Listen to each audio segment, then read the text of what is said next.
High, কেমন আছেন আপনারা সবাই? আশা করি ভালো আছেন, সুস্থ আছেন। তো আজকের কাজটা বাইরে না, বাসাতেই এই সৌরভবাবুর বাড়িতে তার মেয়ের অন্নপ্রাশনের কাজ। তো যার কারণে আগের দিন রাত্রে আমরা পড়ছি টুকটাক কাটাকাটির যে কাজগুলো আছে, এই কাজগুলো আমরা আগের দিন রাত্রেই সেরে নিছি, যাতে পরের দিন সকালে বেশি একটা অসুবিধা না হয়। এরপরে মাছের মাথা আর মাছের লেজ এগুলোর আলাদাভাবে ভাজা করা হইতেছে, কারণ এগুলা দিয়ে সেটা আলাদা একটা স্পেশাল আইটেম করা হইব।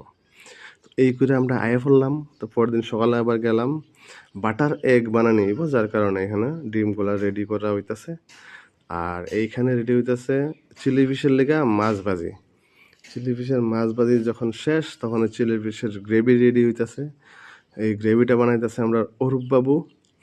তারপরে চিলি ফিশের গ্রেভি যখন রেডি হয়েছে শেষ, তখন চিলি ফিশ গেছে কড়াইতে মোটামুটি শেষের পথে চিলি ফিশ, তারপরে একদিকে ভাত আর একদিকে বাটার এগের গ্রেভি তৈরি করতেছে গৌতম বাবু। এইদিকে ডালও রেডি মোটামুটি। ক্যাটারিং টিম হয়ে পড়ছে সকাল সকাল। তারা শসা, লেবু, গাজর এগুলা কাটাকাটি শুরু করে দিছে। আমি তার লগে একটু গল্প করলাম, কয়েকটা পনির কাটলাম, গল্প গুজব করলাম। এই করতে করতে তো যেই জায়গাটাতে এই মেয়েরে বসানো হইব, তো ওই জায়গাটার ফুলের গাছও শেষ।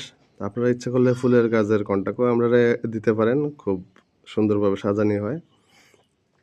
আর এদিকে সুমনবাবু আয় পড়ছে আবার এখানে কুমড়া কাটাত, কারণ হইব কুমড়াই। তো কাটাকাটি খুব ভালোই পারে আমরা সুমনবাবু। আর এদিকে ট্যাংরা মাছ, চিলি ফিশ, তো মাংস সব একটা একটা করে ট্রের মধ্যে উঠে গেছে গা। মানুষও আওয়া শুরু হয়ে গেছে গা, একটু পরে খাওয়ান শুরু হয়ে যাবো গা। আর বৃষ্টির দিন তো একটু বৃষ্টিও হয়েছে, যার কারণে একটু অসুবিধা হয়েছে, হইলেও মোটামুটি সুন্দরভাবেই সব কিছু হয়ে গেছে গা। তো এদিকে ফ্রাইড রাইসও রেডি। তো প্রথমে যাইব আমরা একটা স্পেশাল চাটনি, তারপরে যাব এই যে ভর্তা, এটা হচ্ছে মাছের ভর্তা। যে মাছের লেজগুলা আমরা রাখছিলাম বাইজাসিরা, ওই মাছের লেজগুলা দিয়ে এই ভর্তা বানিয়ে নিয়েছে। আর এখানে আলু ঝুরি, আলু ঝুরির সাথে যাইব এই যে কুমড়ি। মোটামুটি সব রান্না শেষ। একদিকে এবার খালি কুমড়ি ভাজা আর পাঁপড় ভাজা, আর কোনো কাজ নাই। তো দ্বিতীয়বারের মতন আবার এই ফ্রাইড রাইস শুরু হয়ে গেছে গা। তো ফ্রাইড রাইস শুরু হয়ে গেছে গা, আর এইদিকে খাওয়ানো শুরু হয়ে গেছে গা। মোটামুটি অনেক লোক ইনভাইটেড আসলো বাসার বাইরেরও। তো সবাই খাইছে, খুবই প্রশংসা, খুবই ভালোবাসা পাইছি আমরা। তো এই যে আমরা একজন দাদা, তাইও এখানে ইনভাইটেড আসছিল। তো আমরা ক্যাটারিংয়ের নাম হচ্ছে বেটার ক্যাটার। আমরা রান্না, পরিবেশন এবং ফুলের কাজ সব কিছুই আমরা করি।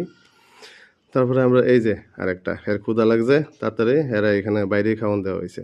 এই যে আমরা প্রিন্সেস যারা অন্নপ্রাশন। তো ভালো থেকো, সুস্থ থাকো এবং অনেক বড় হও, এই আশীর্বাদ।